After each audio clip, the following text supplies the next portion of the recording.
You're now tuned in to the Chronicles Podcast, hosted by the homie Cuzzo. You Beezy. We back. What's happening, baby? What's up, man? You know, chilling. Eat my shit. I'm eating your shit, man. I'm eating your Oreos. That's all right. This is the first time we've had a guest officially since Ken Dog, man. Mm-hmm. I'm excited about this. Oh, yeah? Yeah. We got my boy Eddie in here. What's our happening? boy Eddie. Let's say our boy Our Eddie. boy Eddie. Yeah. Stallion. Yeah. Woo! We in here. What do you want to go by? It Eddie? don't matter. Yeah, that's cool. All right. Eddie. E? Fast Eddie. Fast Eddie E. Eddie B, baby. Eddie B. That's my street name. That's what's up, man. So how you been, man? I've been good. Yeah? Been good, yeah. That's what's up. So look, it's fight week, right? Oh, yeah. You're here. I like that you're here because you used to box. You That's haven't right. boxed recently. How long has it been since you boxed last? I think it's been about 7 years since I fought. Really? Yeah. No, I mean, I've been involved, like, Alaska level, you know, Right. helping guys out, you know, for fights and things like that. I'll go in there, do a little sparring, a little training, but nothing major. Are you Yeah. still with the, what's his name? Choi. Daniel Choi. Yeah, Daniel Yeah. Choi. Yep. Is this Crazy Korean dude. With a fucking 18-pack. Yeah, but Oh, yeah. but always in different places. Is he still in the same place? He's in Fireweed still. Okay. He's I think from the last time you might have seen, he's on the other side. He's not the coot side anymore. Right. I know he moved. That's what I'm saying. Yeah, he he's went right there. when He's I- over near Fireweed Cleaner side. now. Yeah. 'cause- Yeah. Yep. In a basement again. Yeah, in the basement. A hot-ass basement. the I last was time. about to say, is it hot in there? It's a sweatshop, man. Oh, man. Shouts to Daniel Choi, though, man. He always calls me Charles, man. He calls me Charles. Because he He's said a I look nigga like, name. well, he says I look like Charles Barkley. So he Oh. always calls me Charles in the gym. Oh, niggas He's like, look Charles, alike. Charles, you got to hit the back harder, Charles. Harder more. That's a goddamn shame. You know, I don't know. I had been working where I worked at. Another brother come in. Oh! All of a sudden, I'm here.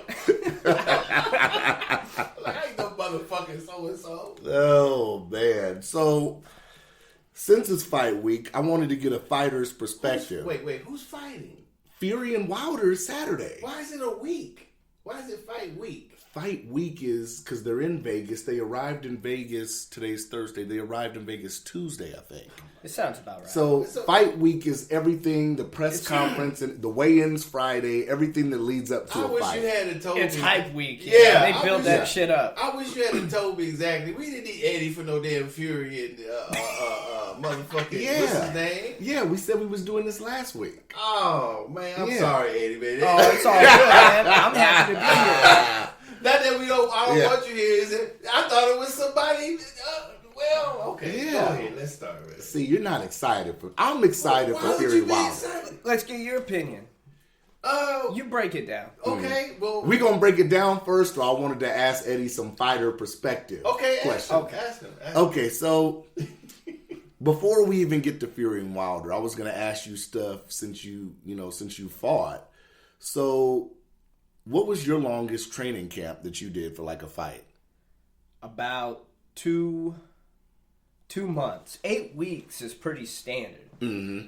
But you're coming into that 2 months at already pretty good shape. You know, you're staying active. What if you're not in shape?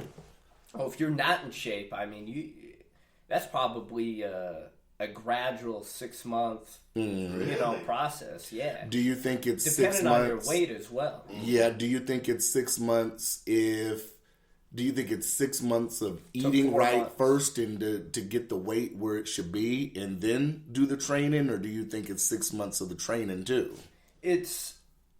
I guess it all kind of goes together, especially from what I used to do. Mm-hmm. You know, if I was planning on fighting, let's say, I was like, all right, I want to have a fight. I'll put it out 6 months from now because I've been on the couch for a year. Right. Or 6 months. I've been sitting around eating Oreos. And Got me one right now. so, you know, I'll start out and, okay, I'll go run. You know, and I'll just start running maybe a couple times a week, maybe doing a little light. boxing workouts, just the basics. Right. Just to kind of build yourself a foundation. And then, you start incorporating the diet because when you start exercising, weight's just going to naturally fall off anyway. Right. So I normally save the diet for that 2 months of training camp. Mm-hmm.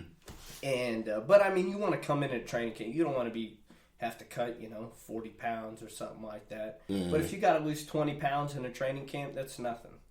Damn.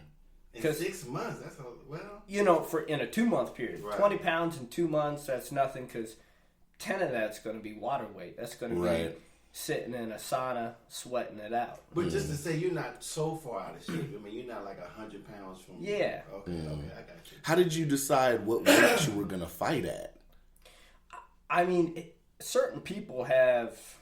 I guess everybody's got a different opinion about it. Mm-hmm. But you kind of take where you are walking around at an in shape level, but you're not dieting or anything like that. You're just working out. You kind of take that and you're like, okay, I'll go down about 20 pounds from here because that's a comfortable, doable weight. But I mean, there's guys that used to cut 40 pounds, things like that.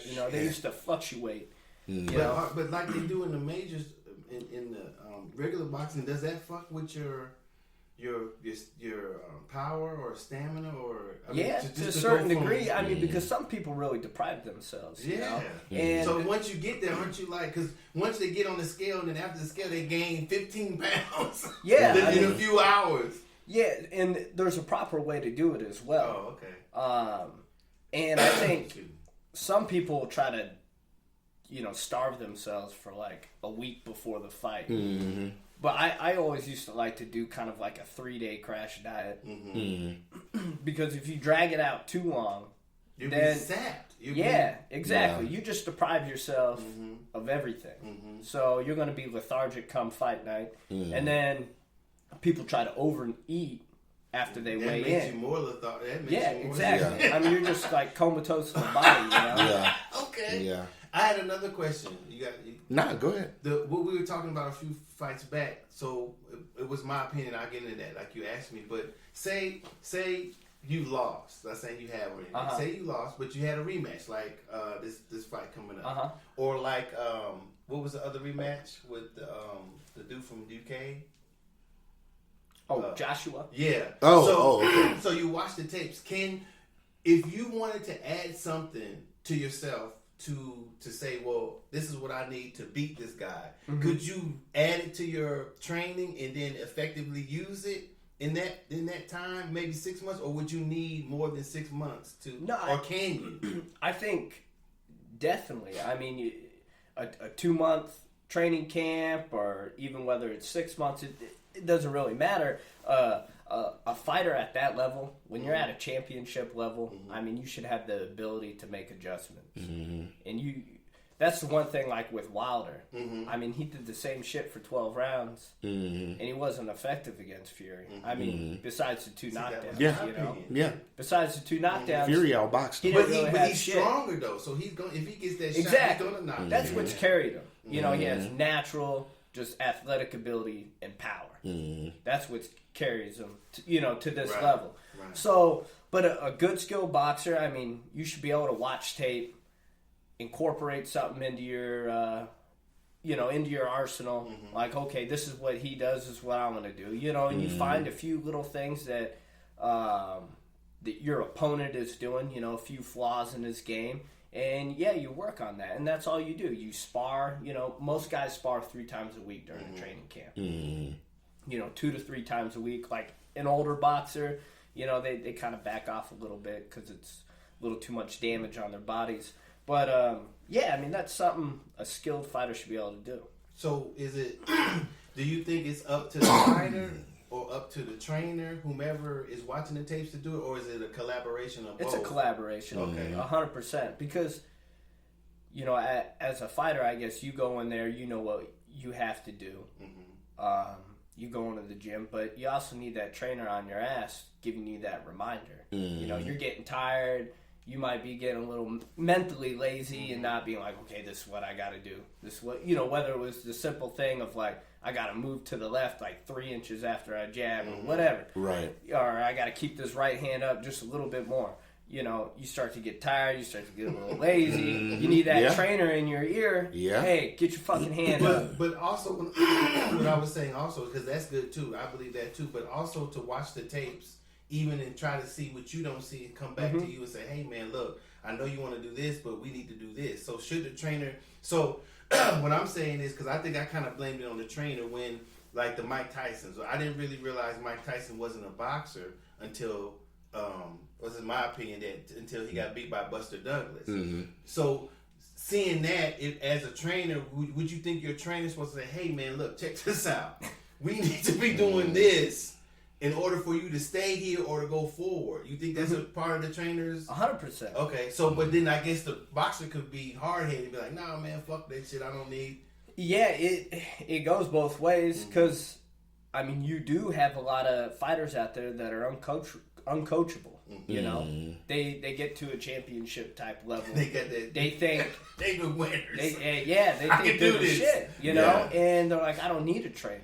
Yeah. You know, and like Adrian Broner's like, Oh my god. Yeah. hard headed, Yeah.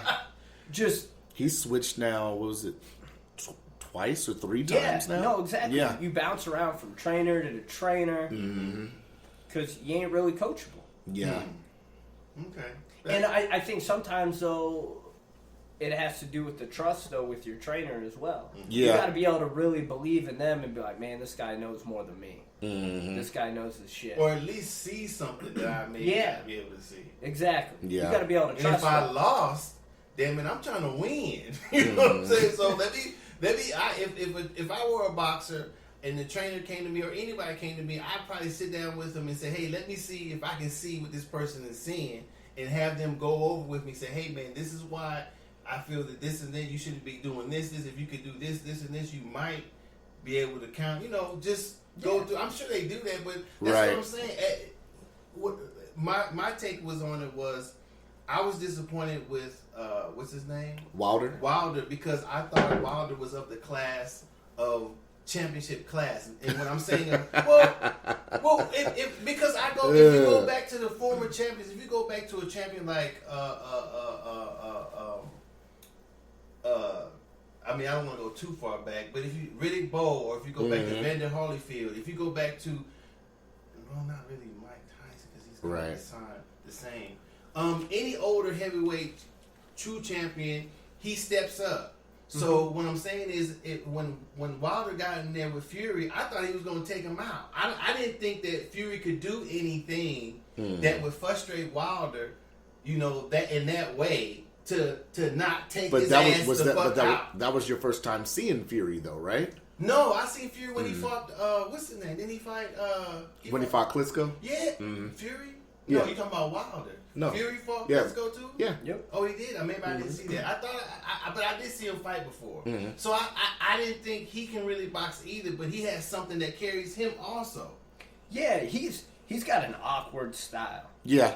but he is skilled. He might not look, you know, he don't got the glamour muscles like Joshua. Right. You know, he might not be the hardest hitter. But the man does have skills. Right, and I noticed For a that. motherfucker 6'9"? Yeah, and he's graceful. Yeah.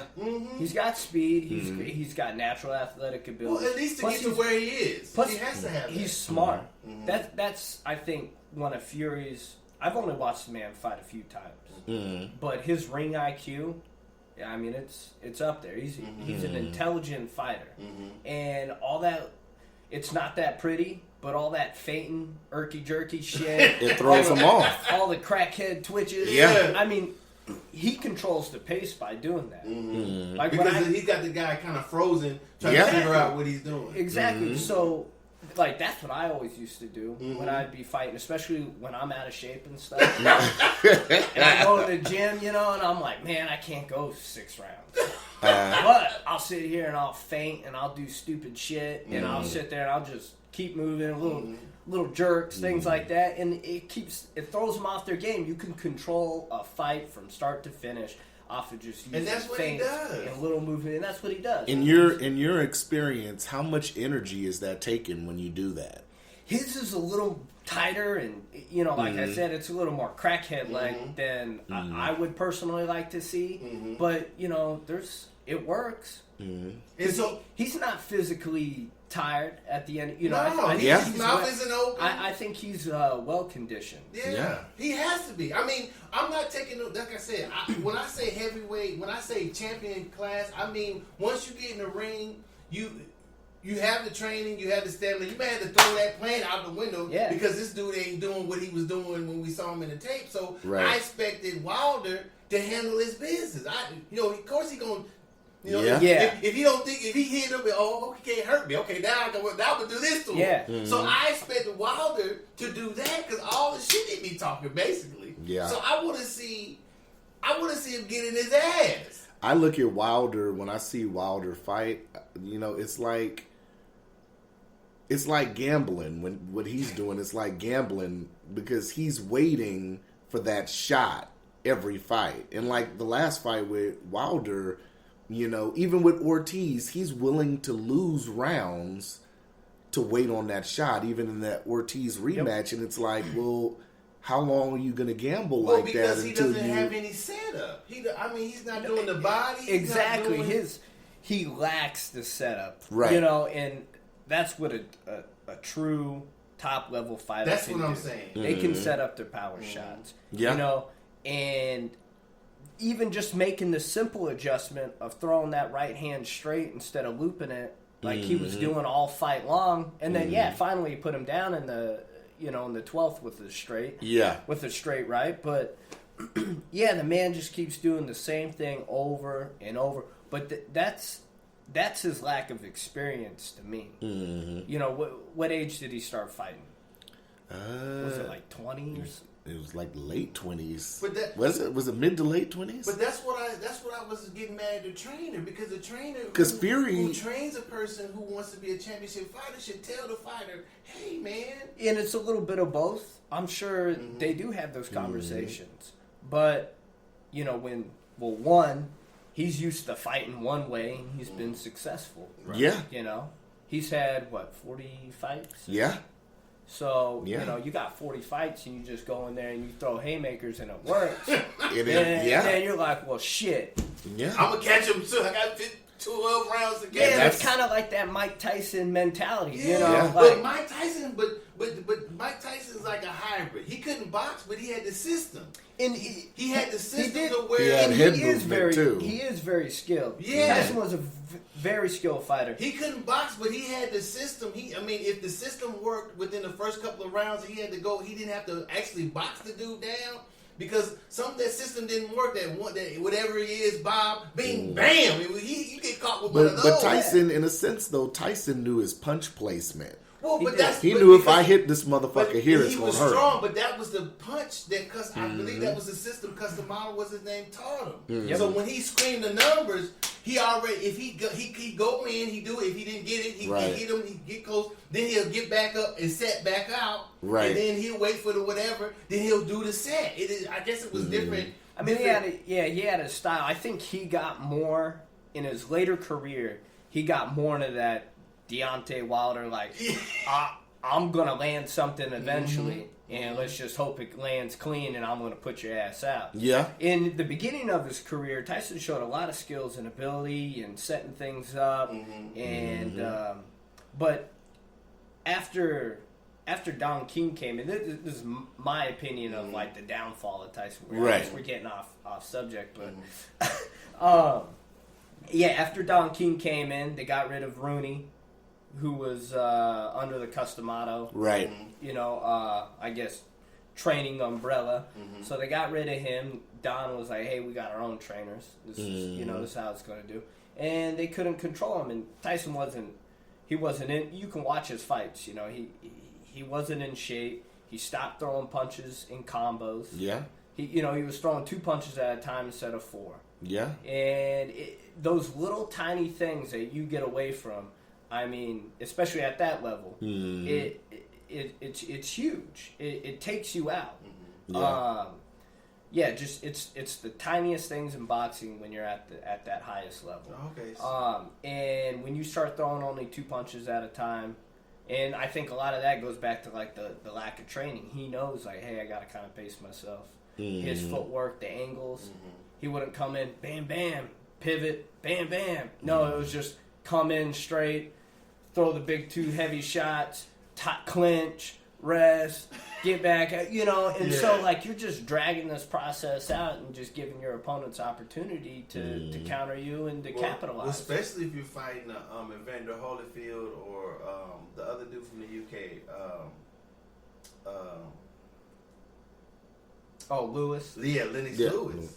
You know, if you fighting a dude like that, they can take a blow. And like you watch in the second fight with Holyfield, when he came in and he was throwing, you know, before he fucking bit his ear off.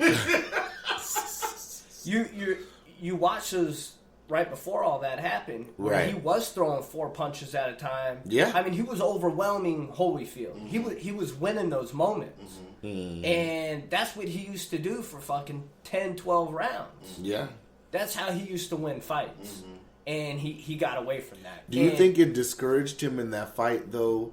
Like I was saying, you know, Deontay's used to hitting people and they fall down. I think a lot of what happened in that fight, too, is Tyson was hitting Holyfield, and Holyfield has a great chin. He does. So it's like, I wonder if mentally that takes something if you hit somebody and you knock them down, I like think, when Fury got up. Because, I mean, like, even when I first started boxing, I had one thing that power was one of my natural abilities. And I think my first 4 fights, I went like 4-0 with 4 knockouts. And even in sparring and all that shit, I was always putting people down. And for a lightweight, I could hit hard. But when you're confident in your abilities and you know what you can do, because as my talent progressed, or as my opponents progressed, you know, I started working my way up to guys with more experience, more skills, tougher guys. You know, and I get in there with them, and I'm like, man, this motherfucker won't go down. Yeah. You give that little bing bing, and he's like, you know, oh shit, he's still up. You feel those knuckles go through the gloves, and you're like, man, that hit hard. That shit was clean, and that he's still standing up in front of you, but you're like, you know what? He can't take too much more. I'll just keep going. He can't take too much more. Yeah, like let me try to hit the body. You're just confident in your ability. So I think when you're at that level, and you're a guy like Wilder or Tyson, you really believe in yourself. Yeah. Those guys do, and they believe in their power, and they've had so much experience and fought so many people, and they know, hey, it might take 12 rounds, it might take 1, but I know if I just keep chipping away, I want to break this man down. So, okay, I don't know. It's just so weird in this instance because it's like Wilder, he doesn't go to the body. So it's like he's just literally looking for that shot. He'll put a jab out there, but a lot of times it's lazy though. Yeah, it's a lazy jab. And you made me think of a point. When I say a person is not a boxer, I don't mean that they don't have the technique. I mean the mental of a boxer. So when I think of a boxer, I think of a person who, no matter what level they're in, when they get in the ring and something's not working, they change it. Right. They say, well, let me. You know, like you said, ring generalship with Fury, he's smart. So if I'm boxing somebody and you hit that motherfucker, you bam, it's clean. You like, okay, he ain't go. All right. What's next? What else do I need to do to get this dude to go? So do I go to the body? Do I feint him? Do I hit him on the other side? Maybe he can't take it on this side, so let me try to get him on this side. You know, let me switch it to southpaw. Whatever you fight, let me try something. Let me run around or do some. Let me imitate him. Let me do some Tyson Fury to him. Let me do some herky jerky to him. And just to see, you know what I'm saying, not be so risky and get yourself knocked out. Right. But just to see what you can do and then listen to your trainer and say, man, what's going on? What do you see? You know what I'm saying? So because you seeing things from the outside too that you might not be able to do as a boxer in the ring. So that's what I mean by a boxer. You're trying to win. So like he was saying, win by any means necessary. Right. You know what I'm saying? If you have to go to 12 rounds, if you can slip it and knock this motherfucker out, if you can, you know, do this, lean on him a little bit, do something a little dirty to him, maybe hit his head. I mean, you trying to win the fight. I mean, Wilder's got his work cut out for him. Because Tyson Fury can come in this fight and basically he can do the same shit he did in the first one. And that's and outpoint him. Yeah, exactly. Yeah. He took his best shot. He got up. He won that fucking that round. You know, he He ended up came coming back at the end of the round. Yeah. Ended up, you know, I mean, obviously on a points and a judging level, he didn't win the round, but, you know, he came back and he took control of that round. Right. Of that final round. And that says a lot about his character. And, I mean, I don't know. I kind of like that shit. Yeah. You get Yeah. off your ass and you Yeah. take a punch like that and you come back and you steal the round. Yeah. You know, you take control. I mean, that says a lot about a person. Yeah. So,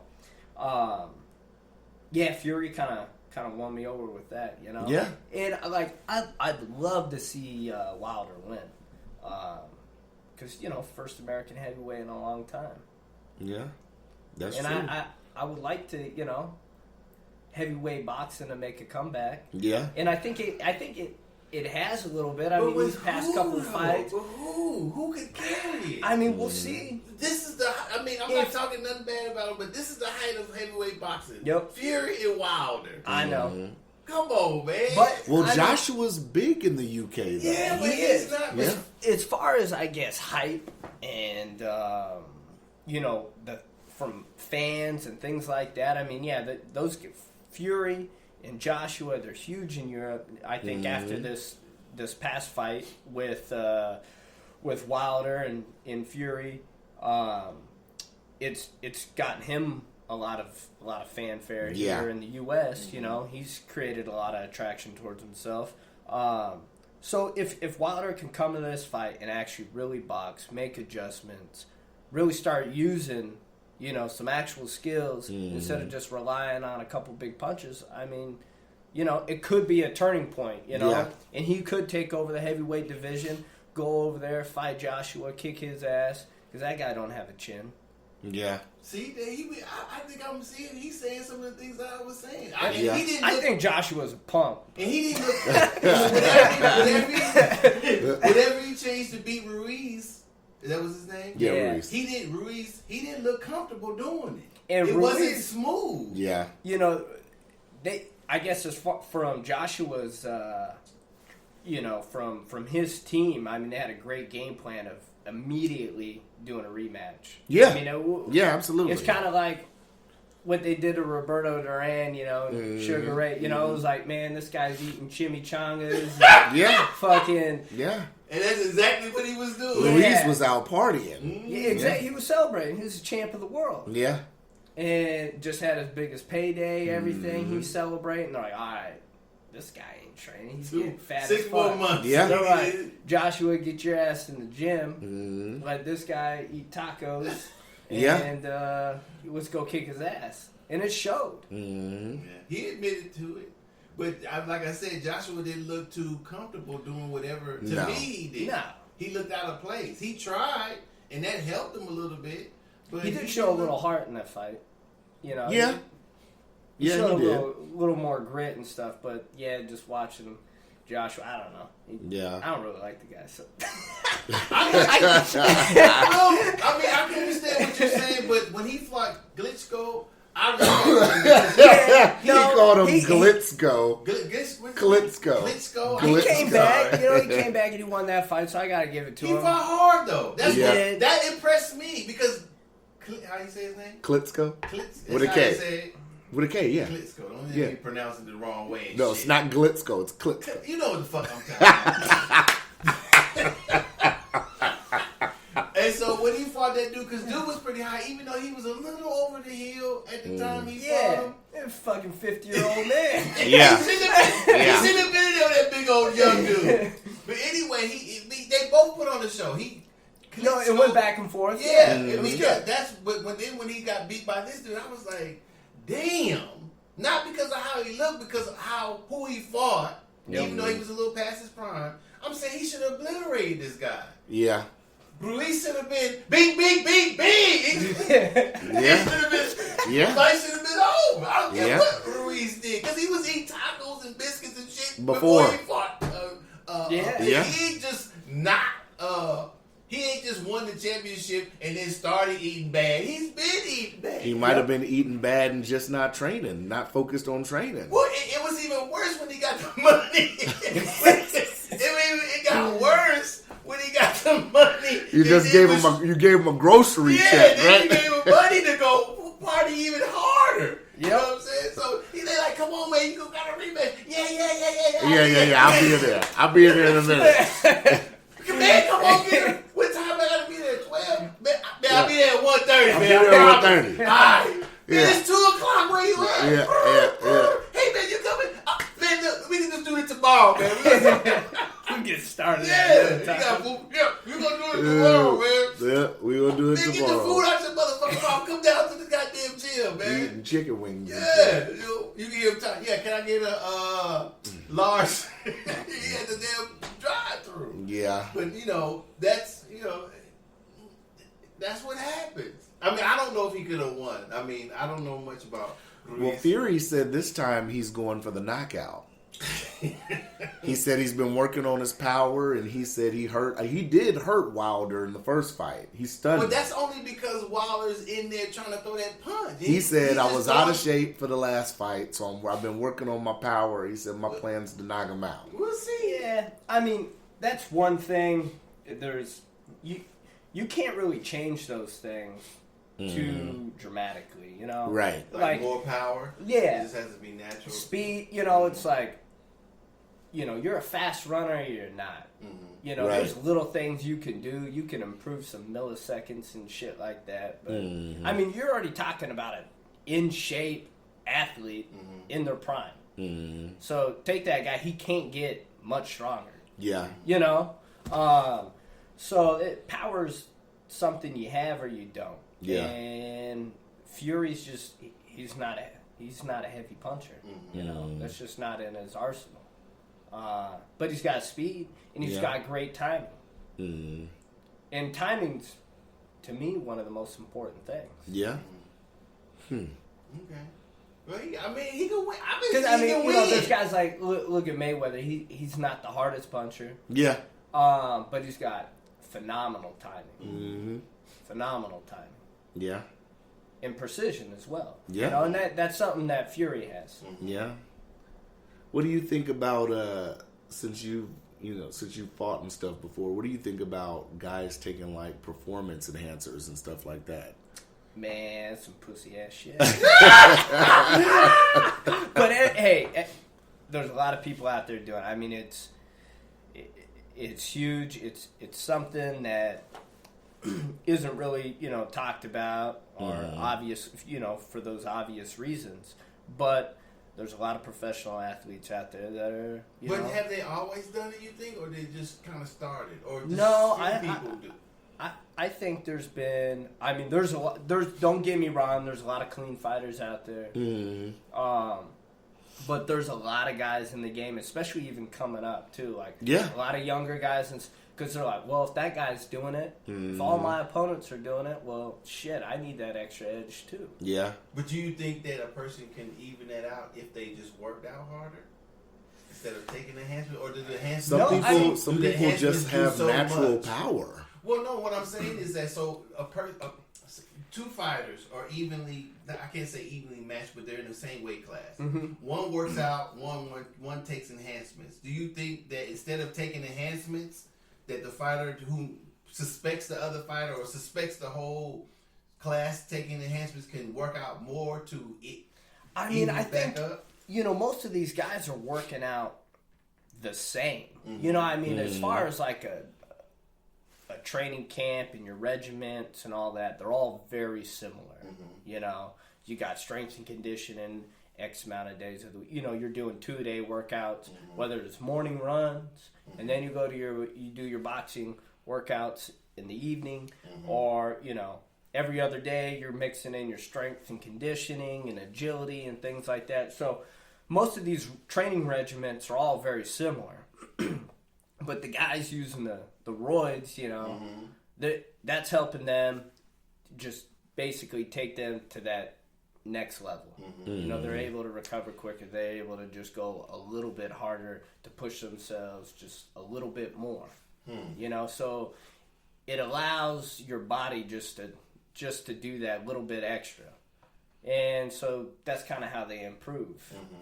That's how they build on that. But I mean, so there's a definite advantage. I mean, I think it's shown too with other fighters. Yeah. You know, that have been caught, you know, where they piss hot, you know, for performance enhancing drugs, and then they go to fights where they're in. I mean, there's ways. Obviously, there's ways to get this shit out of your system. They have their processes, you know, where they dose through their training camps and they know when to back off and things like that. But I think it's definitely shown. You've seen fighters that are known to use enhancement drugs, and then they've gone into a fight where, you know, supposedly they haven't, and I think you can tell the difference. They do look a little bit different. Or they're you know, they're not taking the punishment like they could. Well, then maybe they should start, you know, testing during training instead of testing before. So there is the fight. there is like a there's like Mayweather. He used to do the USADA. Yeah. And then in California they do VADA. Yep. Yeah. And so there is usually a test, and same like in the UFC and stuff, there is a test during training camp and things like that. It's supposed to be random. It should be mandatory. I mean, it should be, you know, every... And that's like what Floyd was trying to push, you know? I mean, stricter drug testing, you know, it's random, throughout the sport. No, not random. Look, you're going to get tested. Yeah. It ain't random. We go. You want to make this money? You want to get paid this paper? We coming. Because a lot of people think, you know, that steroids is just still like a needle in the ass or whatever. You know, nowadays you have blood doping. You have what's the other shit you call it? What is it? Well, it's kind of the same thing, but you're cycling pretty much. So you're taking it, and then it's a period where you don't take it. So it's not like you're just, you know, shooting shit in your ass and like, oh, okay, I'm good. Well, yeah. Well, I mean, that's what Eddie was saying, and that's what kind of I know. I know a little bit about it, very little, but that's why I was asking. You know, when the person says, okay, well, the other guy's doing it, but if the person who just wants to be clean can just say, well, I'll just work out a little harder and whatever. But if he does that, then I understand what Eddie's saying. If he does that, then he needs more time to recover, whereas this other person doesn't. Right. So no matter, you can't beat the person on enhancement naturally because their recovery is quicker. Well, and both guys you can't work out working all day. Yeah. Right. You gotta and that's have the thing. downtime. Both guys are working their ass off. I mean, they're fucking killing themselves every day in the gym. So the guy that's killing himself and using roids, he's up there. Shit, I mean, Because you know, he could, instead of going back in 2 days, you know, he could go back in a day and a half and start, or a day, and be like, I'm ready to go. This guy, he's like, damn, I don't want to go. I'm tired. Coach, give me another more day. Yeah. Like, this guy, he's already back in. You know. And genetics plays a huge role in that stuff too. True. So, damn. Do you think, allegedly, we have to say allegedly, because he never got caught or anything, but so there was a time when Pacquiao was allegedly accused of taking steroids. Do you think, honestly, it's a possibility for a guy to move up, fight 8 weight classes, and gain power? I think. Well, I listened to an interview with Freddie Roach, and remember Ariza? Yeah, Alex. Yeah. So that was his strength and conditioning coach. And he said, Freddie, you know, Freddie's a pretty straight up dude. Yeah. And I had the opportunity of training at I think I know what you're Wildcard. talking about. And Freddie would even admit that there was dealings between Alex and Pacquiao that shit they would not tell him, and about special drinks and different things and different supplements they'd be giving him, and they would never tell. Freddie would be like, well, what's in What the fuck that? is he thinking? Right. What's in that? And, you know, Freddie straight up admitted, you know, like, because they were asking him about it as well. Yeah. And he was like, yeah, and they wouldn't tell me. And I was always, you know, I don't know what's in it, but it was he's suspect. taking it. And they wouldn't tell me. So, what can I do? and then, I mean, you look at how he just, How he sucks now. I mean, well, yeah. I mean, Well, he did You lump watch. up. He did lump up. Damn. Matisse. Lucas Matisse? Yeah, was that yeah. last year? Was that early last year or the year before? Wait a minute. Yeah, that was a couple years ago. 2 years ago. Yeah, I think that was like 2 years ago. It's been a minute, but I mean, he lumped his ass up. I think that was the last one he got. But Matisse was kind of, I think, on the downfall as well. I got to train a little bit with Matisse. Yeah? Yeah, nice guy. And At all the that. wild card? No, when I went up to Oxnard. Oh. And I was at Sergio Martinez's gym. So, okay. So this is another good thing. So you've went to, a lot of people don't know, Wild Card is Freddie Roach's gym in California. Home of Manny Pacquiao. Yeah, where Pacquiao trains. A lot of fighters have trained at Wild Card. Tyson's trained there, De La Hoya, you know, Mir Khan, Julio Cesar Chavez Jr., Paulie Malignaggi. Damn, you got a lot of people out there.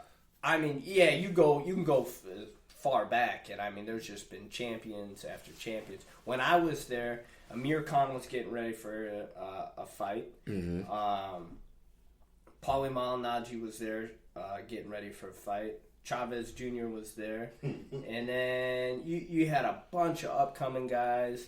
I remember, like, my first sparring match when I went in there, you know, because they don't really pay you any attention. Right. I'm just some fucking dude from Alaska. I imagine they're just in there doing their thing. They're like, I don't give a fuck about none of these motherfuckers. Well, and that's the thing, you know, because I just showed up. I was like, all right, I'm here to train. I want to, you know, show my skills. And if I get picked up, I get picked up. Now, when you walk in there, did you just happen to go down there? Were you down there for something? No, so, I mean, I had, I guess, somewhat of a plan.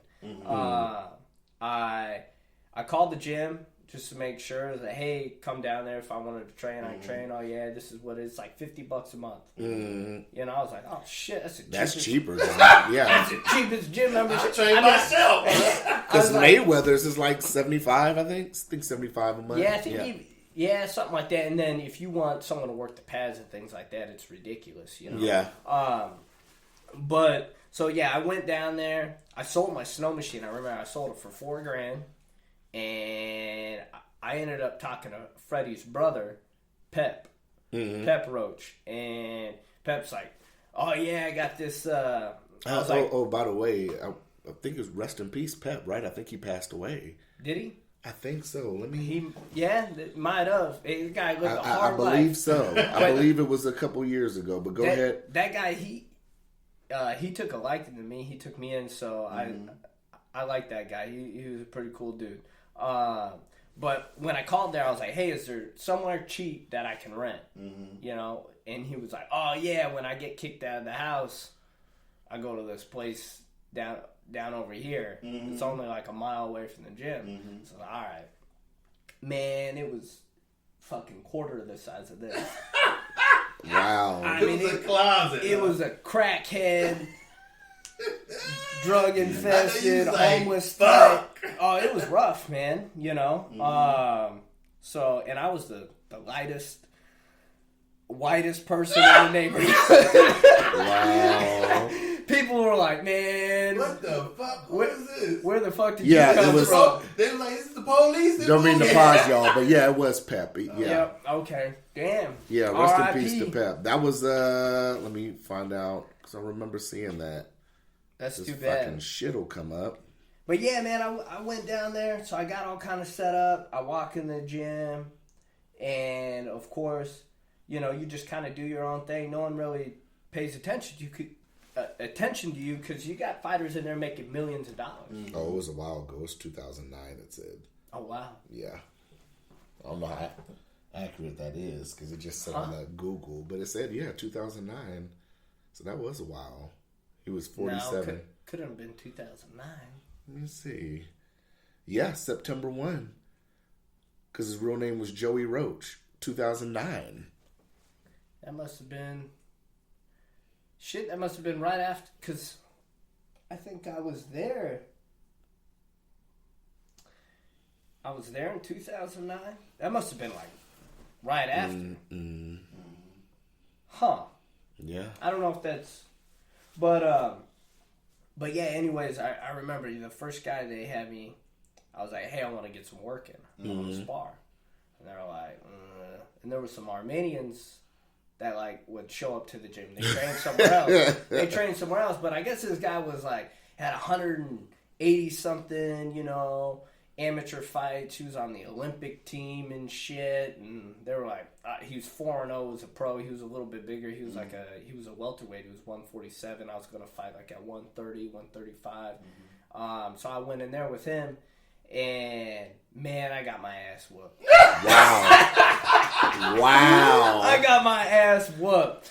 And, no headgear or nothing, just straight. No, we had headgear on. Okay. We're using 16-ounce gloves. Yeah. But I mean, you know, he didn't put me down or nothing like that. So what do you say? Like, is there an agreement going in since you guys didn't really know each other? No, we were going hard. I mean, But do you guys do that agreement? Like, okay, we're gonna go in, or are we gonna just do light? I mean, normally there's that kind of discussion if a guy wants to go light. But when you're there at Wild Card, yeah. Everybody's trying to prove a point. It's serious business, you know, and everybody's going there to get some hard work in. Right. It's kind of an old school vibe gym, and so yeah, man, that guy beat the brakes off of me. And so I remember I was like, all right, I'm at a whole nother level. Yeah. You know, Yeah. I'm at a whole nother level. And I started doing some other sparring and training, and about, I think 3 weeks later, I got in there and sparred him again. And I ended up putting the work on him. And it was very competitive. He was getting his shots in. I had him up against the ropes, you know, I was beating his ass, working the body. And after that moment, then they're like, oh, hey, let's talk. Well, So they're watching, but they're not watching. Yeah, and exactly. In fact, you know, I could always see out of the corner of my eye Fred to be over there behind his desk. You know what I mean? Just looking Yeah. You know, and everybody in there is talented. That's the thing. So the second time you guys sparred, did you just feel like it was the fact of you were down there and you had a couple weeks to train there, or do you think it was because stylistically you kind of figured him out a little bit? It's a little bit of both, but I also knew it was a wake-up call to me. Because, I mean, I knew I was walking into a gym with the best fighters in the world. Right. But also, I was a little cocky as well. And it's just like, it was a humbling experience. It was something that I knew, I was like, okay, I'm at a completely different level. I have to be a lot sharper. You know, and it was just like, you go back, you reflect, you realize the mistakes you've made, you realize the things you need to do. And that was like, you know, I never really try to rely on my power, especially going back to like the beginning of my boxing, I guess, career, where I would, you know, I'd do like the Deontay Wilder shit. And I'd be like, all right, I just knock motherfuckers out. Right. But then, you know, you're like, okay, I can't do that. Not everybody's going to go down. I got to develop skills. And so I always try to, you know, develop more of that boxing, you know, the sweet science. But there, I, like, had to take it to a whole nother level. You know, I thought I was doing it, but no, I wasn't. You know? A quick question before I forget. I'm sorry to interrupt you. So, do you think the greatest fighters, you know, because it sounds like it's a constant fight with yourself as the more levels you pull up. The reason why, or the more successful you are, because you think you're doing what you're supposed to be doing, but then when you fight that one person, whomever it is, it may throw your shit all off. So I guess what I'm saying is, if the best fighters work through that and then work with their camp to get to take them what they were to where they go to, or in the ones who don't do that, don't get there. Yeah, they'll fall off, man. I mean, because if you hadn't done that, most people there's probably 100 guys who leave that gym at that point. They get their ass whooped. Like, and fuck. Freddie Roach is seeing the motherfucker. Yeah. Like, Yep. all right, Like, fuck. It's we too see, much. He Yeah. gets his shit and they go out the door. This was fun, and go home and ice up. Boxing ain't for me. I thought I could box. But Yeah. yeah, man, 100%. You have to be able to mentally be able to pick yourself up out of those slumps, Yeah. know, and be like, all right, what am I going to do different? Mm-hmm. Instead of feeling sorry for yourself. And do you think some guys just don't have it after that point? Even if they pick themselves up, do you think after that they get in that ring again with that dude, they get their ass whooped again, they get in the ring and they get their ass whooped again? Yeah, and I've seen then there's those people who just keep getting their ass whooped but keep It- staying in the gym. Exactly. I've seen it 100 times, crazy. At all levels too, It doesn't matter if you're just some local fucking chump here in town or if you're down at Wild Card. There's guys that just, for some reason, they don't have the smarts or that mental ability to be like, all right, I gotta make these changes. These are the changes Or that I I gotta have quit. to make. Or I gotta get out of the game. Yeah. There was a exact same situation, but here on a local level. He won the state championships last year. He wanted to go pro. So Troy called me in the gym, said, all right, he's got his pro debut. He wants to get some training in, whatever. And I'm like, all right, man, you might be fucking King Dingling here in Alaska, but you're going to go down to Washington. Right. They're going to fuck you up. You got the king of everybody's hometown there. Yeah. Coming there to fight. So you ain't shit. So get that through your head now. And I was like, so we got some serious work to do. And I hadn't sparred in a long time. I was out of shape. I got in there, and I whooped the dude's ass. And I was like, all right, if I'm whooping your ass getting off the couch, you might Yeah. Yeah. you ain't way ready. below ready. And he So- said, I just got off the couch and I had lunch 30 minutes ago and I'm I whooping just your put my ass. sandwich down, man. Exactly. So I was like, Yo, man, Eddie, you in this bar. Yeah. Come here. Hold on. Let me finish this. What's up, man? showing How up you do? buzz to sparring, All right, hold on. Yeah. Let me get Yeah. shit. He going to splash some water on his face. Where my shit at, man? So I think I know Daniel a little bit. So when you were whooping this dude's ass, how many rounds did y'all do? we did 4, and he wanted to quit after 1 or 2. So what And then was I Daniel there? Yep. So what was Daniel saying? Like I could imagine, because I've seen Daniel be like, Yeah, no, he was kind of torn a little bit. He wanted me to push him. right.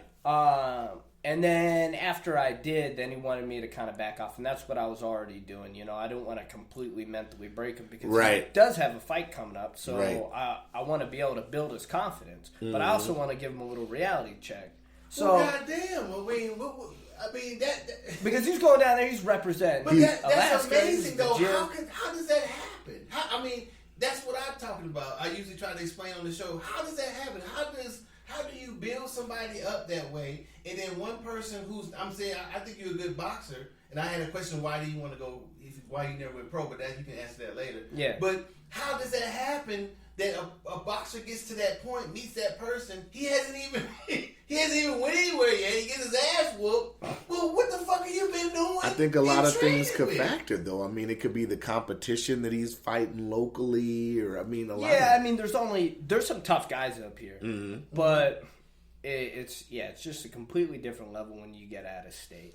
Second, he just mentally didn't have it. I'm like, all right, these are the things we got to work on, and we did this for fucking 2 months, a month straight. I can't remember all the details, but the guy just would not change.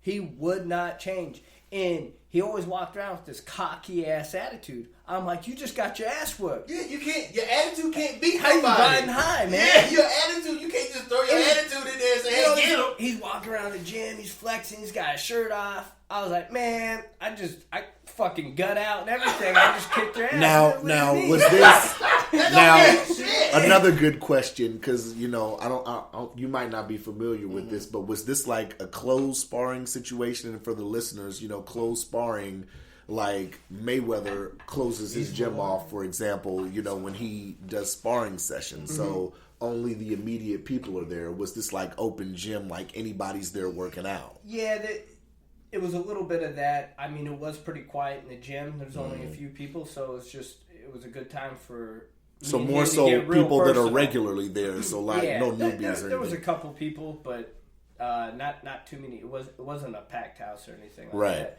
But yeah, it was a good time for us to get personal. And then I had that serious talk with him. All right, like you know where you're at. Now we got to go now we got to get you, you know, Right. fight Right. ready. So he was like, okay, yeah. And then we kept working and working and working. He just would not change mentally. You know, he just stayed right there. And I think that happens to a lot of guys in the pro levels too. They just, you know, they peak and then they're just like, yeah.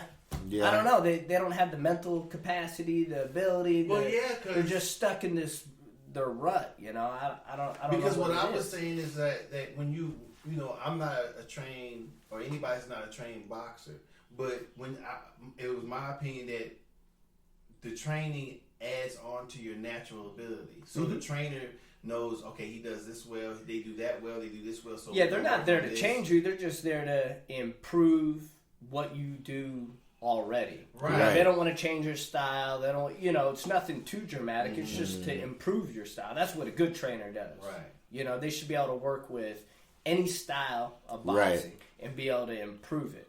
Right. So what you already have naturally, they not enhance but sharpen it up. Yeah, exactly. Make it more usable as a boxing technique. And so that's what I would think, that, you know, if I was Daniel and you whooped his ass, I'd be like, come on, man, you got to really consider not going, man. I'm sorry. Yeah, and you know, Daniel was frustrated. He was like, because he was like, you know, this is part of the deal. He's got his head's too big. Right. You know, Daniel. He goes, big head problem. Yeah. he don't pull no punches. He'll keep it real. Big head problem. And then so, you know, he just wouldn't change, and I think that's what you have on a professional level as well. There's a lot of guys out there, like, you know, everybody wants to be Floyd. Right. You know, and people watch Floyd. Floyd does what he wants. He calls his own shots in his training camp. A lot of it's for TV and show as well. Right. And it's like, he don't need no trainer. He don't need a game plan. He don't watch tape. But he had to know that people talking shit. He just, you know, so a lot of people don't get that. He puts all this out there. Yeah. And you know, there might be a little truth to some of that. And Floyd does kind of operate at his, you know, own speed, but he was damn near born with gloves on. He's at a completely uncle. He's at a completely different level than Yeah. you know. No one's Floyd. Yeah. You know, If and that's watch- what people got to understand. Yeah, if you watch his earlier shit up to now, he's a completely different fighter. 100%. Yeah. You know what I'm saying? 100%. And So- he put in his time. Yeah, that's Where what I he tell can people. do that Yeah, shit he now. can just, okay. Yeah. I know how to do it now. You know, people want to throw 10 punches around and try to win a fight like Floyd does. You can't do it. Yeah. No. You know? And, like, people don't realize, you know, how much fucking skill it takes. Yeah. To only throw 20 punches, 10 punches around, and fucking win it. Yeah. And that be tired. Yeah, a That lot be of- busted up. I mean, that just be shows how tired. much of ring generalship and IQ and skill it takes. Well, then they think too. I mean, a lot of people forget that he was Pretty Boy Floyd before he was Money Mayweather. Yep. And Pretty Boy Floyd was tagging people's asses. Yeah, he was in the pocket, man. Yeah. He's a hell of a fighter. People Yeah. who haven't been watching boxing the whole time up to Floyd, even watching his dad and his brother and his uncle fight, should know that if he's got any of those two in him, he's carrying what they did on forward. Because he started off zinging mom. He started off like Sweet Pea Whitaker. Yeah. No, he's got a lot of. I mean, Or second to none. Your boy second to none. What was his real name? Michael Nunn. What's his name? Michael Nunn? Mm-hmm. He's on that line. I can't think of his name. Mm-hmm. He's on that quick. Or what's his name? That is a commentary. Roy in Joyce his prime. Jr. Yeah, he's along that line. I mean, those are some badass dudes. Man, my favorite fight as a kid that really got me into boxing was when Roy tore Vinny Pazienza. He tore his fucking ass up. And Vinny That last Vinny combination. was a hell of a fighter, though. Yeah, Vinny was a tough good ass fighter. dude. Yeah. came back from after broken that neck car and accident. shit. Yeah. Yeah, Vinny's a tough guy, man. Yeah. Yeah, that guy was crazy. Yeah. Yeah. So what made you stop fighting? What made you be like, man, I'm not Basically gonna a do kid. it? Yeah. Oh, Yeah. yeah. So when I was down in California boxing, I left Wild Card. I had an opportunity. It's kind of a long story, but I ended up at this movie premiere in Hollywood. It was like a closed door movie premiere at the Chinese theater, and I somehow got snuck into this after party. Here we go. Now it gets good. Yep. Eddie B in the house, you know. So, yeah. Well, so I was wearing a tracksuit because I heard at the gym that this movie premiere, it was the movie of The Fighter. Christian Bale, with Mark Christian Bale and Wahlberg. Wahlberg. Yeah, So great movie, by the way. I was in California training during that time, and Paulie Malignaggi was there at the gym earlier that day. Oh yeah, they got the movie premiere. I got the Rolls Royce. Paulie's a cool motherfucker, ain't he? Hey, shout out to Paulie Malignaggi. I gotta shout out Paulie, because let me tell you, I've seen Paulie in Vegas multiple times, and it went up to Paulie, got pictures with Paulie. I was me and the wifey was going through the casino, and you can't take pictures in the gambling area at all. They're strict on that shit. Yeah. And I got a picture of me and Paulie. I was like, Paulie, what up, man? He's like, what's up, baby? And he got up from the table. He's like, come on, man. So we went ahead and took a picture. I'll show it to you. I think I got it still physical. But yeah, we took a picture in the gambling area. She's like, man, you good. Don't worry about it, man. I'm over here just gambling and shit. And then I saw him again, Maidana 2. Okay. Because me and my homeboys, we did a guys weekend in Vegas, and we did a closed circuit at Luxor or Excalibur. One of the two. No, I think it was Mandalay Bay. Yeah, it was Mandalay Bay. So we saw him the night before because Ishe Smith was fighting at the Hard Rock. And Alex Ariza and all them were there. Roger was there, and we got to go VIP and all that. But yeah, Paulie's one of them dudes you can literally stop him and chop it up with him. Oh, yeah. He'll talk fucking boxing. Oh yeah. Yeah. No, super cool guy, down to earth, really friendly. And the guy's a badass boxer. Yeah. He's a talented boxer. He's the best commentator now to me. 100%. Yeah. 100%. That guy can talk fucking boxing. Yeah. And break down a fight. Yeah. But yeah, I remember he was talking. So me and like his kind of best friend, that he had down there helping him out and shit. Me and that guy, we were hanging out, and they were like, "Oh yeah, we're going to the premiere and this and that." So I was like, it's just kind of like maybe tonight I'll kind of strut around down there. Yeah. So I go kind of walking down there, and they got the streets blocked off. They got the red carpet, and they got all the guys in the black suits and the earpieces, and it's a Hollywood event, Yeah. So I go I'm walking up to the deal, and one of the security guys stops me. Like, this is like a half a block away. They got the whole block shut off. And I was like, oh, fuck. I ain't gonna make it in the door. I gotta think of something quick.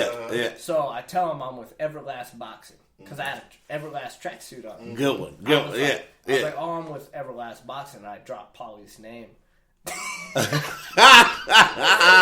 don't know this either. Yeah. But so I dropped his name. I'm like, well, I'm with Everlast Boxing. I got some tickets under Paulie Malignaggi. And they were like, he radios it in. They're like, all right, come this way. I was like, my driver dropped me off at the wrong place. I was a fucking idiot, whatever. So he's like, all right, man, yeah, come this way. So they lead me up, and I get behind like the red carpet, and I get to like the ticket area. Like, so all the celebrities, they come down the red carpet, and if you have tickets like at Will Carr or whatever, if you ain't like a celebrity or whatever, you right. That D celebrity walking, you gotta go over to the payment desk and check in, so they take me over there, but like I'm already behind the scenes, and I go up like, yeah, my name's I got tickets under here from Paulie Malignaggi. They're like, okay, we see Paulie's name. It's still early. They probably haven't brought him out yet. And I was like, oh, okay. She's like, just stand over here. So I'm standing over there, and I'm like, well, fuck, I'm already past everybody. Yeah. So I'm all looking around, and I'm like, Man, I mean, they had 2 security guys right there at the door, but I was like, I'm already back here. You know, I'm a fucking celebrity. Yeah. You gotta act like it. I'll Yeah. walk my ass right into that place. Yeah. So I did, and I waited for everybody to sit down. That way, nobody told me to get out of their seat. And they had a bunch of free shit, popcorn and all that candy and all that stuff. So I hit up some of that. And after the movie, there was paparazzi everywhere trying to get to Christian Bale. And Christian Bale and his team, he played Dickie Eklund in the movie. So they were all wearing tracksuit that said Team Eklund on it. And I was over there, I was just kind of like following the crowd, you know. And I was just like, oh man, Christian Bale. And Dickie Eklund was there with him. So I was kind of getting up there and I was going to try to get a picture. And his security guards thought I was with his crew because we were all kind of wearing similar shit. So I got grabbed. At first, when I got grabbed, I thought I was about to, you know, have to start throwing that. Like, this motherfucker was strong arming me. Yeah. But he was like, come on, let's go. And we start going through, like, these doors. We go up these stairs. We're in an elevator and shit. We go to the top floor of this place, right next to the theater. And it's a big, beautiful spread. They got, you know, beautiful bar, all these people dressed up and stuff. It's a Hollywood after party. Yeah. And yeah, Christian Bale's there, Mark Wahlberg, you know. And I saw Paulie up there, and I bullshitted with him for a little bit. And they were like, "Oh, how'd you get in?" Man, and I was like, I got swept up. you know, I said, let's go. And I got a guy. Yeah. And there was a whole nother crazy scenario that happened. What was her name? Ronnie Chasen or something like that. She was a Hollywood publicist. She got shot and killed. The guy that shot and killed her was my neighbor at my apartment building. Damn. Wow. Was he stalking her? No, he was just a fucking wacko, dude. Damn. Wow. She cut him off. She was like, she cut him off on his bike. He pulled out a gun, just fucking shot her a couple of times. Rode on his merry way. Damn. And so He was on that Hollywood shit for real. Damn. So police came to arrest his ass. He killed himself in the lobby, pulled out a gun and killed himself in the lobby. So when all that went down, there was police fucking everywhere. They all blocked, shut off. So this is a couple days before that movie premiere. And I was talking to some people outside, to like ABC and the news people, and they were like, "Man, if we could really get in, man, like if we could get into this place, do you know like a way in?" I'm like, "Shit, I'll fucking get in." So I sneak in through the alley and going through the back, and there had a window, a little window in one of the doors. They had it all closed off, but it showed into the lobby. I snapped a shitty picture off my iPhone and got a picture of the crime scene. Well, I ended up selling that thing like for a total of like $3,500. Oh like, yeah, they want that multiple- shit in Hollywood. You know, like the first guy gave me like 1,000. Yeah. You know, next guy gave me like 800. You know, you get 500 here, whatever. So I ended up getting like $3,500 for this picture. And then one of the guys from CBS invited me down to the studios just to have a tour, you know. Hey, thanks, you're a cool guy. We'll give you a little tour, take you behind the scenes. So I was like, okay. So I told Paulie and shit that it was from that. I was like, oh yeah, those guys, because I don't want to tell them I was fucking mooching off. Yeah, I like that. So yeah, we get in there and I meet Sergio Martinez and I meet Sergio's manager, and you know, whatever, we get to bullshit, and then Sergio. He can't speak a lot of English, but his manager, you know, can. So they were like, you know what? How about this? You got any talent? You know, you come up to our gym, you train for a week. If you got any talent, we'll tell you to stay. If not, you go on your way. I was like, okay. And they set me up with a little place to stay. So I go in there and I train, and I sparred Victor Kyle. On my first day there, I sparred Victor Kyle. Okay. So Victor, if people don't know who Victor Kyle is, he's been a top 10 welterweight. I mean, he's fought Lamont Peterson, Maidana. I think he's held some of the junior belts and things like that. Wow. You know? So yeah, he's a top 10, real tough, slick guy. So me and him had a really competitive sparring match. So they're like, okay. And so they kind of brought me in. I was able to, you know, just train, work as a sparring partner, help get these guys ready for their fights and But stuff. you can get stuck doing that too, though, huh? Yeah, Yeah, I mean, because a lot of times, when they get like for bigger fights, they pay the sparring partners. yeah. So I was I had like a trade deal, It was like, all right, put you in this hotel, you train for free, but you work as like a sparring partner, help get these guys ready for these big fights. Because he was getting ready to fight Lamont Peterson. It was during that time. And then the winner of that would go fight Amir Khan. That was a title eliminator. Oh, yeah, that's the one that Peterson ended up winning, right? Yep. Yeah, the fight Khan, yeah. So we, I was down there working with all that. And during that time, my girlfriend at the time ended up getting pregnant.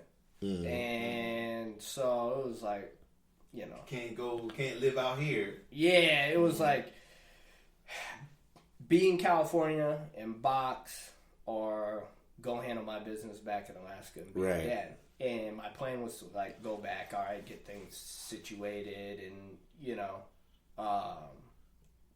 had the baby, things like that, and then come back to boxing. I kept in touch with the trainer and manager and things like that, and the plan was to always go back. But, life just kind of takes over. Yeah. Oh, yeah, man. You got bills to pay, and you got to... That gets further. You got a baby to feed. Yeah. And I was looking at her, talking about daddy be back in a couple months. It was just... It just ended up never working out. And, and I fought a couple of more, like, local fights and... but it's just not as rewarding. Yeah. To fight up here. Well, no, you were almost there. Yeah. No, I mean, I was... you were almost there, mean that you were graduating, going up maybe to... Right. Yeah, no, and I was training to get my pro debut. I mean, even when I was at Freddy's, they set me up with this guy. He owned Standing 8 Count Productions. And Pep kind of set me up with them, and they're like, all right. And Pep was training me. He's like, all right, I'll train you. And got this guy helping out, and this guy would be your manager. And, when you're ready, we're thinking this date, a couple months out, we'll get you sharpened up, And then I met Sergio, and then they invited me to the gym. I was like, well, it's kind of like once in a lifetime opportunity. Yeah. Go from there. Sergio was popping.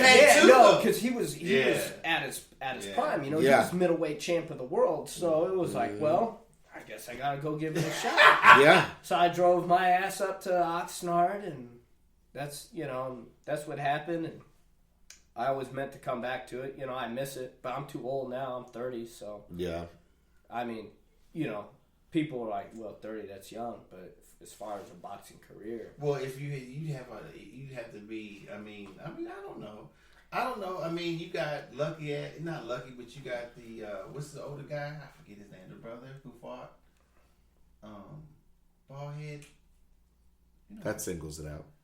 In boxing, not everywhere in the world. What, that fought Sergio Paul Williams? No, they fought at the older age. Oh, Hopkins. B-Hop. Oh, yeah. But that's a freak of nature. Freak of nature, great genetics. That guy don't drink. Yeah, he don't drink. Smoke. He take care of himself. But he got his ass whooped eventually. He stayed a little bit too long. Yeah. But he didn't get whooped to where he ain't got his... Well, what I'm saying is to where he doesn't have his faculties now. Well, he got whooped to be embarrassed all out the ring, making up excuses. When he fell out the ring, he turned into the Bernard Hopkins that I had never even... I didn't even want to talk about it. I'll put it this way. He could play with his grandchildren. I'll make it like that. Okay. Yeah. Then he got his ass whooped. Hey, what happened to the guy that beat him? Fucking Joe or whatever. I don't know. What the fuck was that dude's name? Well, he's just a construction worker or something like that. I don't remember what happened to him. Man, he had Bernard Not off the top of my head. He had Bernard in the photo section. Yeah, because that guy was. He had Bernard hanging out with the people, commentators on the side, down on the floor. Big B.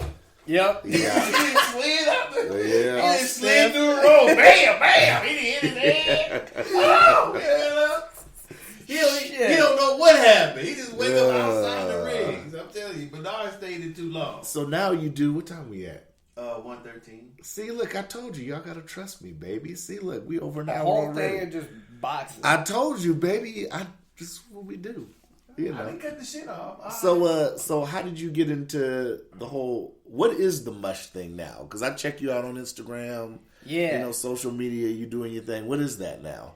So, yeah, it's another. I know nothing about dog sledding or anything. So I've like been that. running dogs. Basically, how it started was, so you guys remember Kelsey Yeah. and Steve, Sketchy Steve. Kelsey goes by Bob Dover,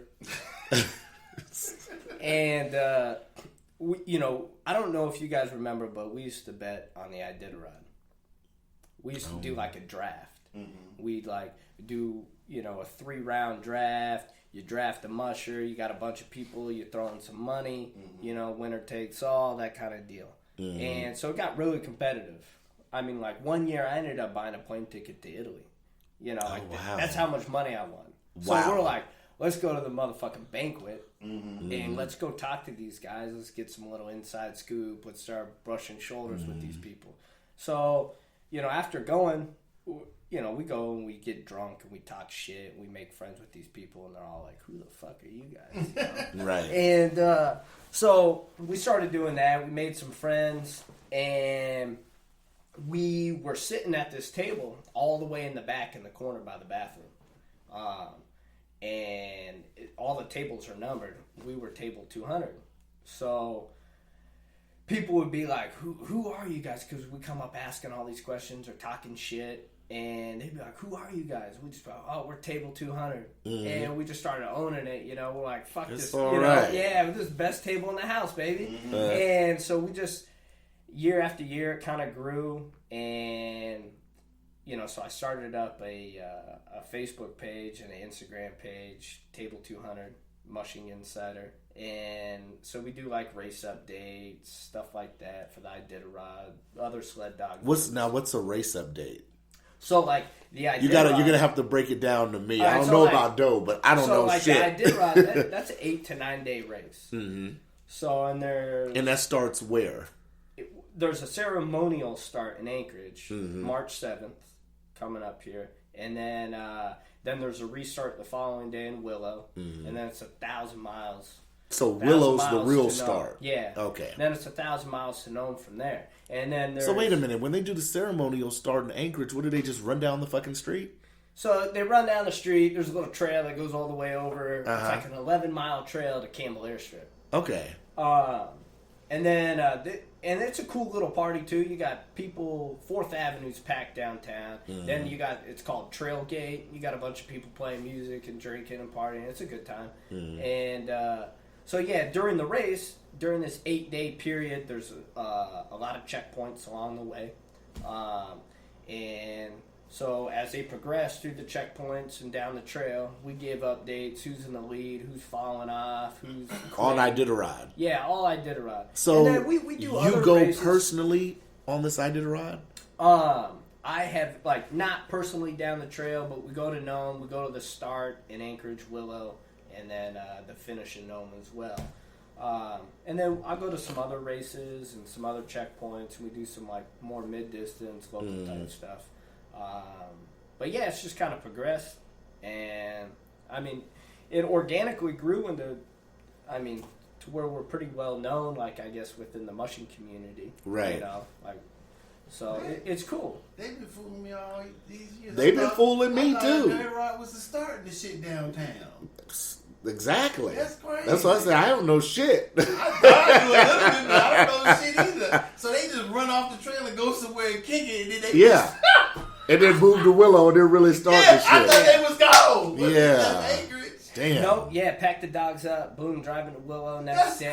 crazy. Next day, they unload the dogs, Then they start. boom, then they start and they That's head down crazy. the trail. I thought they was gone. So you're pretty much just following the race through social media. Basically, so there's GPS trackers on every musher. So through Iditarod, you can subscribe and get a tracker and all that, and that's how we keep track of who's doing what. And then we do our own little write-ups and stuff like that. And we got a couple thousand follower fan base, on Facebook, and so yeah, people follow along and keep them updated. make it That's what's entertaining, you know. So yeah, it's just like a little news media thing. Yeah, I was about little- to say I'm gonna have to start checking that out then, because I know when I look at the regular news, they just say such and such is in the lead, Don't and have me then down there. I'm not going down there. No. not till it warms up. Just to say no. No call, no shit. I'm like, hey, come on down here. No. I'm not Man, going. you're down the street too. I know. I'm not going. Hop and To skip away. the ceremonial. No, I'm not going. Because What if it's they warm? fooled you. No, because I'm always fucking with him. He trying to drag me to some award bullshit show or some other show. I remember hearing about that. Yeah. He come back. You right, though. That was some bullshit. I said, I told you. So I'm just fucking with him. Yeah. He'll Yeah. promote some shit. Man, D, we gotta go down here. Nah, I ain't gonna. Man, we're the promoters, man. We gotta go. Damn. Yeah. That's why I'm fucking with him. No, I ain't going. I like that though. So yeah, I'm gonna have to check That's that cool. shit out. And it's all through social media. Yeah, Facebook, and then Instagram, like I'll post my own personal, whatever, training videos and shit where I'm running dogs, because I was training for a race. Now, whose dogs are those that you run? So I was running this guy's dogs. We kind of had a little bit of a falling out, I guess. You know, all I gotta say is people are shitty, you know, so. Yeah. maybe you were running them dogs too good, man. Yeah, but You're giving them maybe. dogs hype, because I used to see some of the videos like Eddie's out here running these motherfucking dogs. He looks like he's out in the wilderness, so I'm not going to look for him. Yeah, You no, know, the team was doing great. We were training for a race. I was extremely excited about it. I was pumped up, man. I was going to do the Yukon Quest 300. That was just a couple weeks ago. But shortly before the race, you know, the owner of the dogs pulled the plug on that, kind of out of nowhere. So yeah, it was. I was pissed. Yeah. You know. Yeah. Is it expensive to have to breed? Yeah, to no, have it your is. dogs and house them, feed them, train them. There is. There's a lot of money that goes into it. There's a lot of time. Yeah. And I sacrificed a lot. You know, I was going out there to Willow, you know, 3 days a week. Wow. You know, spending my weekends out there away from the kid, all that. You know, That's a just lot of training, time. running. Yeah. Yeah, we're, you know, it ain't glamorous either. We go, let's say we do a 40, 60 mile run. Boom, we'll pull into this little, we built a little cabin, put it up on this kind of vacant land, you know, and that the guy actually owned, but it was, so we cleared it, whatever, put this little cabin, we use it as a checkpoint, you know, bed the dogs down, it's got no insulation or heat in there, but we go in there, it's like 20 below, Damn. you know, we just chill out for a couple hours, boom, hook up, go run again, you know, we just keep doing this for a couple of days, just to get the miles, get the dogs to bed down, get them used to camping, it's just great training, you know, simulating a race. Right. So, I mean, basically doing this from late August, early September, you know, we started. And you start off doing like 5 mile runs, and then you build up from there. So all the way up until January, I was doing this, and then, you know, plug got pulled, and but I had some new opportunities come my way. And So you had to like feed the dogs and all that. Yeah. So what do you think about? I don't know if you're familiar with it, but there was a story that came out. It's February now. Was it fall last year? Maybe the beginning of winter. I think about a guy in Wasilla who I don't know if he got charged for malnourishment of the dogs or whatever. I don't know if you're familiar with that. I don't know, yeah. Hey, I know Channel 2 was talking about it. I can't think of the guy's name. But I guess they had went to his area or whatever and found that the dogs weren't being taken care of and stuff like that. I forgot the dude's name. I mean, you know, there's bad apples in Yeah. all walks of life, you know?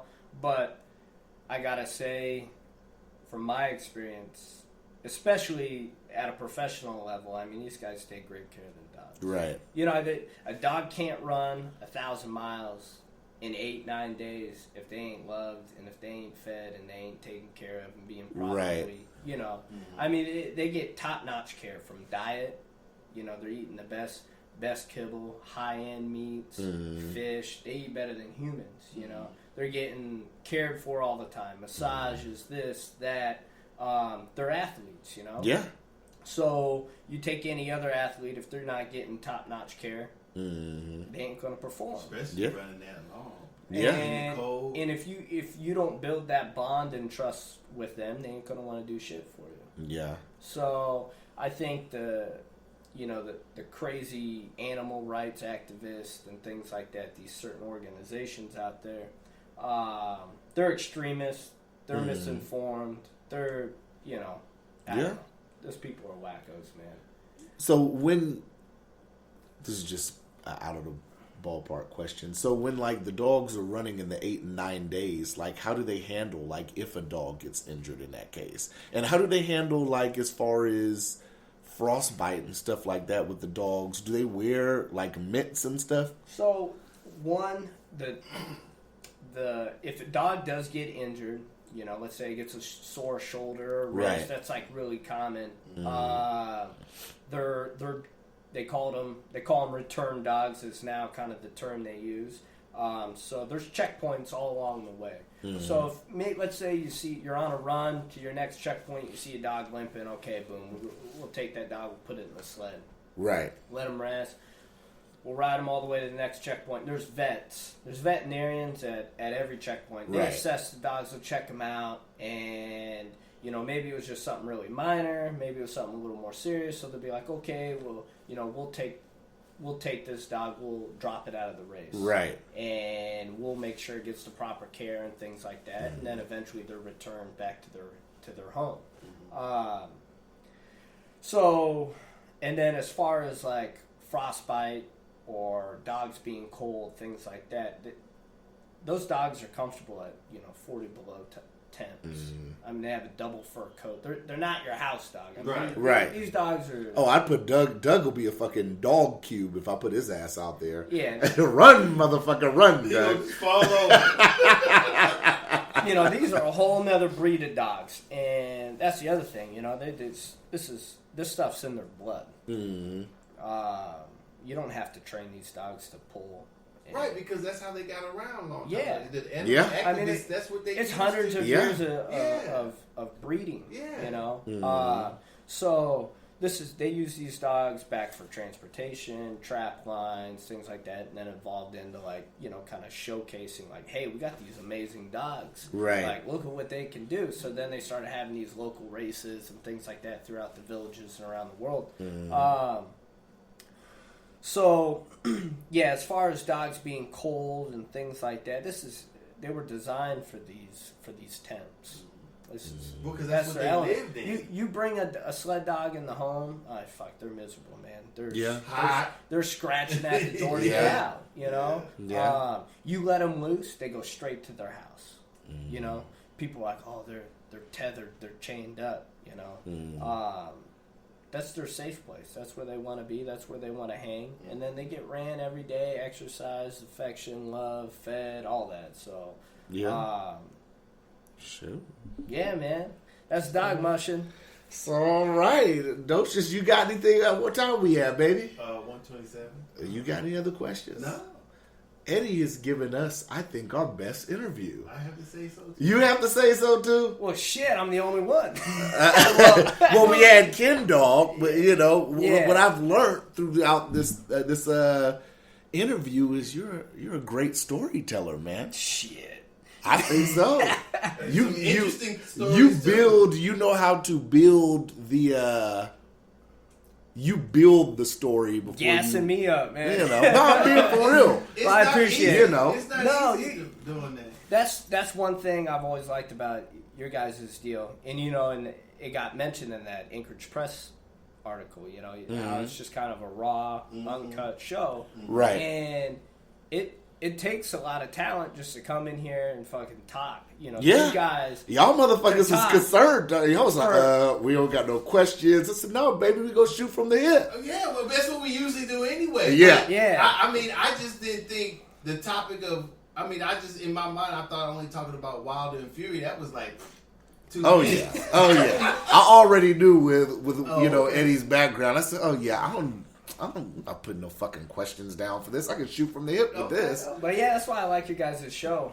And I listen damn near every week. Thank you. But yeah, you guys Appreciate that. you guys, you know, yeah, like it said in that article, you know, you guys shoot from the hip. It's all kind of raw, uncut, and that takes a lot of talent. You know, just come in here, you have like maybe a couple ideas. It's like perfect, I always couple. think I do, but then and then you turn it into an entire episode. Yeah. You know, and then make it entertaining on top of that, and it, you know, filled with information. And so You I'm a filled fan, us man. with information you this probably week. got the most information in any show that we've had. I wanted to do this Besides episode politics. fight week. The reason I wanted to do it, especially this week, I was going to do it whether you were able to make it. I was going to have you do it by phone or whatever.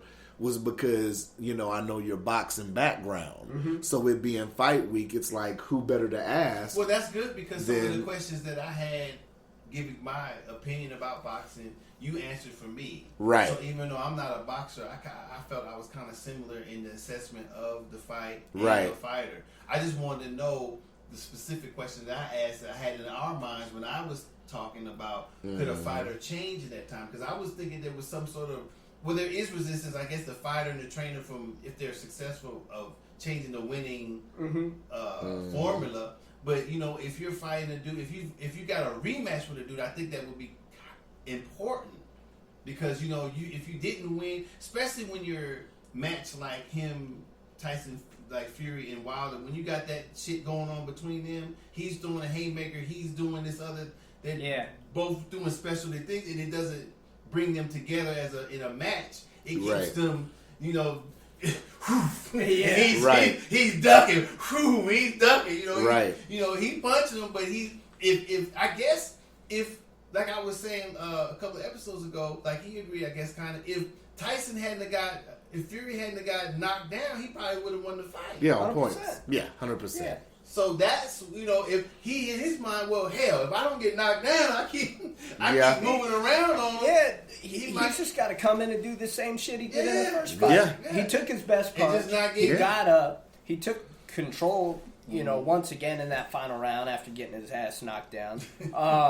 So it's like Tyson Fury, I think, is walking in a fight feeling extremely comfortable.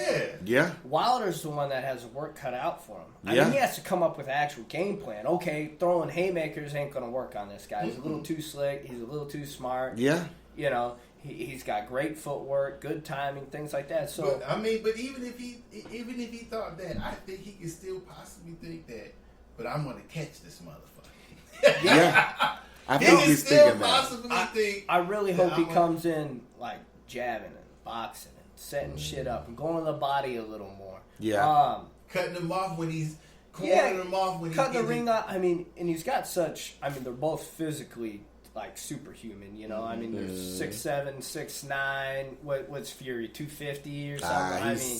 I think he said he's coming in 270. Yeah. I mean, that's a lot of man right there. Yeah. That's a big motherfucker. Especially if he Got them Viking genes. Yeah. especially if he's smart and ties Wilder up and leans on him with that weight. That's going to take some steam out of Wilder's those punches. really light. Yeah, He's he a is. very lean fighter. So, Yeah.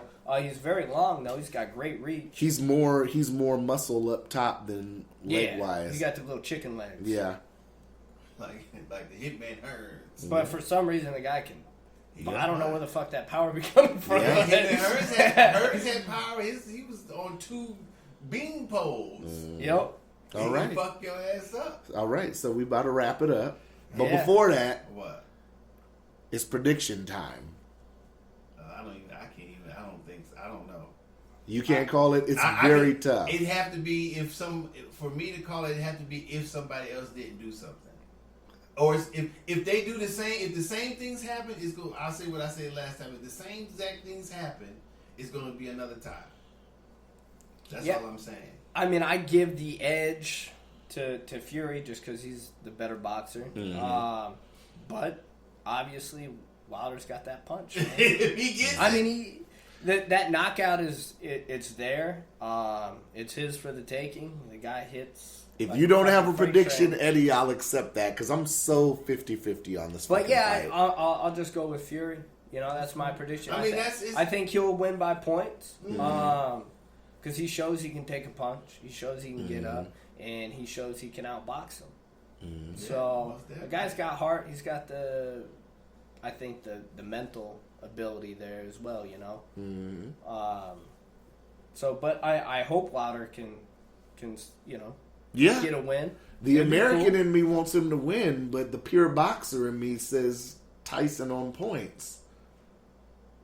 Well, if like I Slightly, like I'm 50, but it's the slight meter over said, I mean, you just, on Tyson Fury. I mean, it's worth watching, you know. But Oh, definitely. Oh, yeah. If the same if Fury gets knocked down, he gets back up, and Wilder doesn't do anything more than he did last time after he gets up, then it's going to be the I same think thing. if Wilder knocks Fury down, I think he's going to try to close the show. he can't. And though. and if Fury is able to How can move he close- around, he didn't then close the show Wilder's last going to gas time. himself out. So Wilder, if Yeah, he he gets a tried. knockdown, if He he gets a tried. knockdown, Wilder needs to just relax. He gets all excited, you know. Yeah. And he gets even wilder. yeah. The When he punches is get trying to- wilder. Yeah. It's just like, man, throw a fucking punch. Yeah. straight. Yeah. I don't know if I was his trainer, I'd be like, we're only throwing a jab, straight right hand, that's body jab, straight right Yeah. hand. That's all we're fucking doing. Yeah. You ain't throwing one fucking hook. Yeah, if he's stunned, throw that jab first, and then hit him in the body or something. Then Yeah. don't just keep Yeah. He hit the ball side of the head. They spin it around. They just like Yep. Tyson Fury's like, oh, this motherfucker trying to knock me out. Let me jump. Let me do Yeah. my thing. And then he's spending so much energy doing nothing. Oh, yeah. Yeah. His stamina does impress me, though. Who, Fury's? Well, I mean, Wilder's? Fury's got good stamina, but yeah, Wilder, I mean, to do Yeah. that shit for 12 rounds, it actually is impressive. He doesn't really have a high, percentage of punches thrown. No. He doesn't throw a lot, but when he does, I mean, that exerts a lot of energy. Yeah, Just he's throwing big. all power. Yeah, and missing Yeah. at that. Yeah, and missing. That shit's Yeah. exhausting. I know. Alright, so Eddie, plug whatever you want to plug. Shit, man. Nah, I just appreciate you guys having me on here. Yeah, if anybody is interested in dog mushing, Table 200 Mushing Insider. It's on Facebook, Instagram, and yeah, that's about it, man. That's all right. Just to say, Eddie used to box with my old knucklehead ass son. Oh, yeah, that's Yeah. I right. wish you had took his knucklehead ass with you. Fuck, how's he doing? Man, I Being a ain't knucklehead? Man, I ain't want to mention Yeah, this yeah. motherfucker, Shit. man. This motherfucker. Anyway, he's my baby. I love him, but this motherfucker. Yeah, But man. yeah, Episode 133. in the books. It's in the books, man. We out. Holla.